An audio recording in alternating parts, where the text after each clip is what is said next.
कानून बदलने वाले हैं। आपके लिए बहुत बड़ी जानकारी, नई सरकार और नया कानून। नया कानून कल से लागू हो रहा है। क्या क्या बदलाव किए गए ये आपको बताने जा रहा हूं। कहां कहां और कैसे आप एफआईआर करा सकते हैं, कैसे तेजी आएगी अब सजाओं में, बहुत सी चीजों में बदलाव आने वाले हैं। नए कानून में देखिए जरा, देश भर में 3 नए कानून लागू हो जाएंगे। 3 इन कानूनों को सरकार ने 2023 में पास किया था, लेकिन 1 जुलाई से लागू करने का फैसला किया गया है। इसमें इंडियन पेनल कोड, जिसे आप आईपीसी के नाम से जानते थे, उसका नाम अब भारतीय न्याय संहिता यानी बीएनएस होगा। जिसे आप क्रिमिनल प्रोसीजर कोड यानी सीआरपीसी के नाम से जानते थे, उसका नाम अब भारतीय नागरिक सुरक्षित संहिता यानी बीएनएसएस होगा। इंडियन एविडेंस एक्ट, जो अब तक आप आईईए के नाम से जाना जाता था, अब उसका नाम भारतीय साक्ष्य अधिनियम यानी बीएसए होगा। अब बदलाव क्या हुए? तीनों पुराने कानून अंग्रेजों के जमाने में बनाए गए थे, जिन्हें बदलने की मांग बरसों से की जा रही थी। नए कानूनों को प्रोग्रेसिव बताया जा रहा है। सबसे पहले देखिए अब क्या होगा एफआईआर कराने में। 0 एफआईआर। अब किसी भी थाने में आपकी एफआईआर दर्ज होगी, कहीं भी किसी भी जगह कहीं भी आप एफआईआर करा दीजिए, बाद में अपराध वाले क्षेत्र में उसको ट्रांसफर करा दिया जाएगा। दूसरा, ऑनलाइन एफआईआर। ऑनलाइन एफआईआर भी दर्ज कराई जा सकती है। अब पहले कानून में इसका प्रावधान नहीं था, अब कानून में प्रावधान है। ऑनलाइन केस होंगे। 2027 तक सभी कोर्ट ऑनलाइन हो जाएंगे। केस का जो स्टेटस है वो भी आप ऑनलाइन देख सकेंगे, अभी भी देख सकते हैं, लेकिन हर जगह का नहीं। एसएमएस से आपको समन भेजा जा सकेगा, समन के लिए एसएमएस का इस्तेमाल होगा। पहले कानून में इसका कोई जिक्र नहीं था। चार्जशीट, 90 दिन में चार्जशीट दाखिल करना अनिवार्य होगा, वो अभी भी है, लेकिन स्पेशल केस में 180 दिन में चार्जशीट जरूरी है।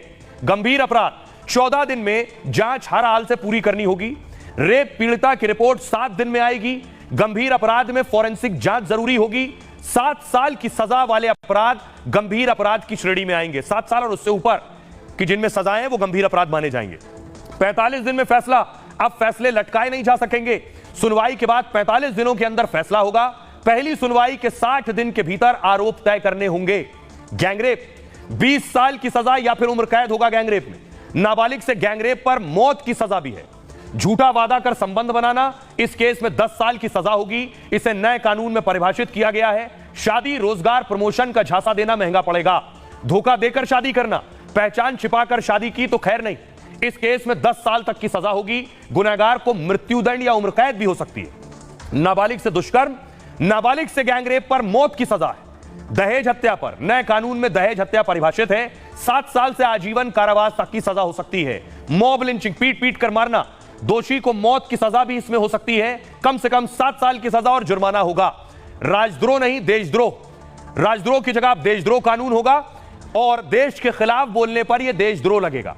भड़काऊ भाषण दिया तो हेट स्पीच पर 3 साल की सजा और जुर्माना है। धर्म वर्ग के खिलाफ अगर भाषण दिया तो 5 साल की सजा है। गैर इरादतन हत्या के 2 हिस्से में इसे बांटा गया है। जैसे इरादा नहीं है, गाड़ी से कुचलकर अगर भाग गए तो फिर 10 साल की सजा है। भगोड़ा कोई है, अनुपस्थिति में भी उस पर केस चलेगा, सुनवाई होगी और सजा भी सुनाई जाएगी। कुर्की, कोर्ट को ही अब केवल कुर्की का अधिकार है, पुलिस को कुर्की का अधिकार नहीं होगा। ये सारे बदलाव कल से लागू हो रहे हैं। सुनिए जरा सियासतदान क्या कह रहे हैं। अंग्रेजों के जमाने से चले आए आईपीसी अर्थात भारतीय दंड संहिता, भारतीय साक्ष्य अधिनियम, सीआरपीसी, ये सारे नियम बदलते हुए नए प्रकार के कानून लागू होने वाले हैं। इन कानूनों के माध्यम से, जैसे उदाहरण के लिए, अब अपराध दंड संहिता के बजाय न्याय संहिता की बात की जाएगी। अंग्रेज जब तक हम पे हावी थे तो वो दंड की बात करते थे। हमारी परंपरा न्याय की परंपरा है। यशस्वी प्रधानमंत्री के नेतृत्व में ये तीनों कानून पूरे देशवासियों के लिए अपने उनके जीवन में अंगीकार होंगे और उससे सुविधा मिलेगी। पहली बार इंडियन सॉवरेनिटी के तहत हर एक भारतीय के लिए बहुत ही गर्व की बात है कि जो हमारे दिमाग में जो डीकोलोनाइजेशन रहा है, एक ब्रिटिश रूल का जो एक कॉन्टेक्स्ट रहा है और एक उसका जो कॉम्प्लेक्स हमारे में रहा है, उससे हमें आज़ादी दी जा रही है। तो ये बहुत ही शुभ दिन है, ज़रूरी दिन है। जो गृह मंत्रालय ने और कानून मंत्रालय ने बहुत शोध करके ये बदलाव किया है, हम सब इसका वेलकम करते हैं और इससे आने वाले समय में क्रिमिनल जस्टिस सिस्टम के अंदर और प्रपक्ता आएगी और जल्दी से लोगों को इंसाफ मिलेगा। आइए एक और खबर आपको बताने जा रहा हूं। अच्छी खबर है, देश को नए आर्मी चीफ मिल गए।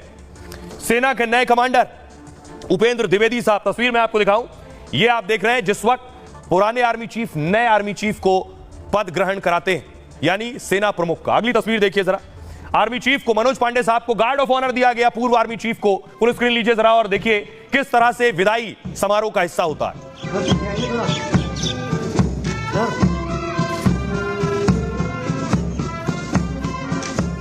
आइए अब आपको बताता हूं मैं कि जनरल उपेंद्र द्विवेदी साहब देश के 30वें सेना अध्यक्ष होंगे।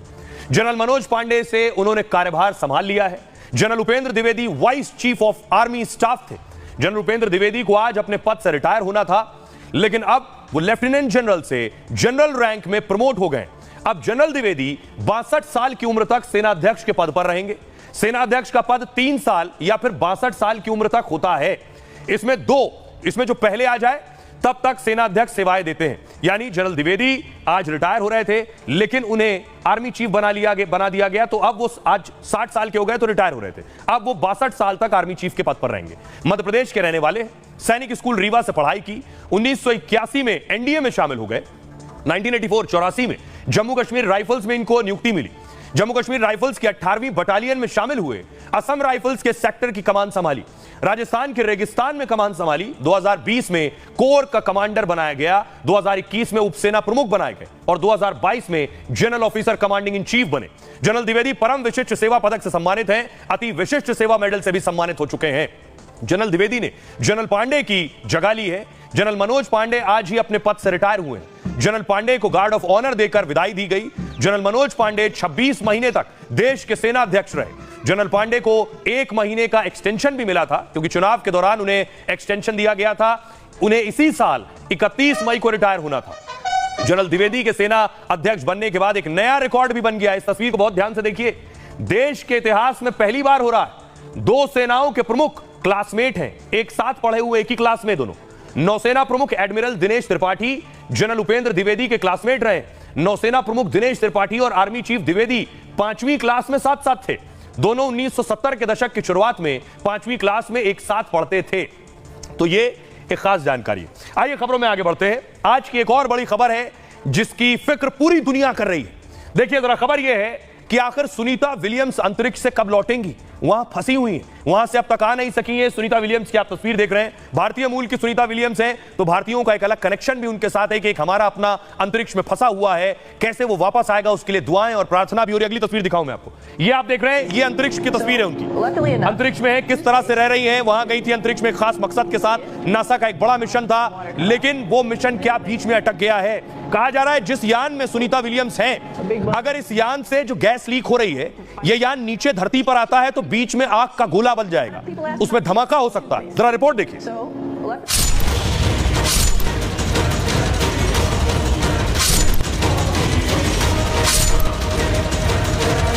अंतरिक्ष में खतरे में फंस गई सुनीता विलियम्स। धरती पर लौटी तो आग का गोला बन जाएगा यान। अंतरिक्ष में खराब यान में फंस गई सुनीता। 20 से ज्यादा दिनों से सुनीता खराब यान के साथ अंतरिक्ष में फंसी हुई है। नासा की तमाम कोशिशों के बाद भी अंतरिक्ष यान अभी भी खराब हालत में खड़ा है। हर नए दिन और नए घंटे के साथ सुनीता की मुसीबत बढ़ती जा रही है। अब सवाल यह है कि अंतरिक्ष में फंसी सुनीता कब धरती पर लौटेंगी। अब मैं आपको बताऊं, सुनीता जिस यान में गैस लीक हो रही है वो यान कौन सा है। पहले देखिए, ये लॉन्चिंग की तस्वीर है। सुनीता विलियम्स जिस वक्त लॉन्च हुआ ये नासा का मिशन, इस यान में बैठकर सुनीता अंतरिक्ष में गई, स्पेस में गई और स्पेस में है अभी तक वो। ये आप देख रहे हैं, ये लॉन्चिंग के वक्त की तस्वीर है जिस वक्त ये नासा का मिशन शुरू हुआ था। अगली तस्वीर में आपको दिखाऊं, ये आप देख रहे हैं, ये है वो यान। इस यान के अंदर सुनीता विलियम्स है, इसी में गैस लीक हो रही। अब इस यान की खासियत जल्दी से आपको बताऊंगा कि आखिर इसकी खासियत क्या है। इस यान को लेकर देख रहे हैं आप, ये है वो यान, ये है वो यान।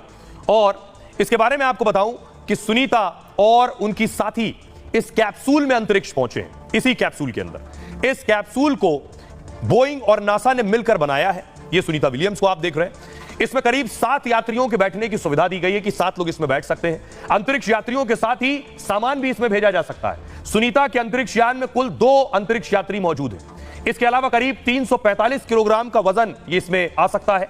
इसको स्टारलाइनर कैप्सूल की ये पहली मानव युक्त उड़ान थी, यानी इसमें मानव कभी नहीं गया, पहली बार मानव भेजा गया, यानी पहली बार कैप्सूल में इंसान बैठकर अंतरिक्ष में गया है। इस यात्रा का मकसद अंतरिक्ष यान की टेस्टिंग करना था कि अगर ये सफल हुआ तो क्या होगा, अंतरिक्ष तक पहुंचने और वहां से वापस लौटने का एक टेस्ट हो जाएगा कि इस यान में बिठाकर लोगों को स्पेस में भेजा जा सकता है और फिर बुलाया जा सकता है। इसी की टेस्टिंग के लिए सुनीता को भेजा गया, नासा ने भेजा, जिसमें अंतरिक्ष तक पहुंचना और वहां से वापस लौटना शामिल था। परीक्षण अगर सफल हो जाता तो इसको टैक्सी की तरह चलाया जाता, लोगों को बिठाया जाता, मोटी रकम ली जाती, अंतरिक्ष की सैर कराई जाती और वापस आ जाता। यानी पृथ्वी से कभी भी कुछ भी यात्रियों को भेजा जा सके अंतरिक्ष में। नासा अंतरिक्ष की सैर जैसे कमर्शियल प्लान पर काम कर रहा है और ऐसी ही एक परीक्षण कुछ दिन पहले मस्क ने की थी जो कि सफल रही थी। हालांकि नासा अपने इस अंतरिक्ष मिशन में नाकामयाब हो गया, इसे नाकामी भी मानी जाएगी। इस नाकामयाबी को लेकर नासा पर सवाल भी उठाया जा रहा है। कुछ रिपोर्ट्स में दावा किया जा रहा है कि लॉन्चिंग के दौरान इसमें हीलियम गैस लीक होने लगी। बोइंग के इंजीनियर्स को लॉन्चिंग के दौरान गैस लीकेज के बारे में पता चला, लेकिन तब उन्हें लगा कि यह कोई बहुत बड़ी समस्या नहीं है। यात्रा के दौरान 4 और जगह से हीलियम गैस का रिसाव शुरू हो गया, यानी गैस इसमें एक जगह लीक नहीं हो रही है, अब 4 जगह गैस लीक होने लगी। ऐसी स्थिति में उतरने पर अंतरिक्ष यान में जैसे ही अंतरिक्ष में आएगा, वातावरण के संपर्क में आएगा तो आग का गोले में तब्दील हो सकता है। फिलहाल सुनीता विलियम्स खराब यान के साथ अंतरिक्ष में फंसी हुई हैं।